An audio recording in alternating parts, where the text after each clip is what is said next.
ఈ ఏడాది పాటు వందే మాతరం ఉత్సవాలని జరపాలని మన ప్రియతమ నేత నరేంద్ర మోడీ గారు ఆకాంక్షించారు. ఈ వేడుకలు 2025 నవంబర్ 7 నుంచి 2026 నవంబర్ 7 వరకు ఒక సంవత్సరం పొడవునా జరుగుతాయి. మొత్తం 4 దశలుగా ఈ ఉత్సవాలు నిర్వహించుకుంటున్నాం.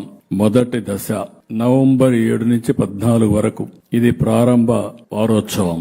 రెండో దశ 2026 జనవరి 19 నుంచి 26 వరకు రిపబ్లిక్ డే దినోత్సవాలు వారమంతా జరుపుకుంటాం.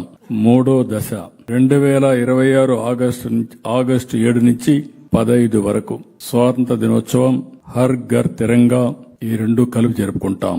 నాలుగో దశ 2026 నవంబర్ 1 నుంచి 7 వరకు ముగింపు వారోత్సవం. అయితే మనందరం గుర్తుపెట్టుకోవాల్సిన అవసరం ఉంది. ఇది శాశ్వతంగా ప్రతి ఒక్క భారతీయుడు అనునిత్యం నెమరు వేసుకోవాల్సిన గీతం. దాంట్లో ఏమాత్రం అనుమానం లేదు.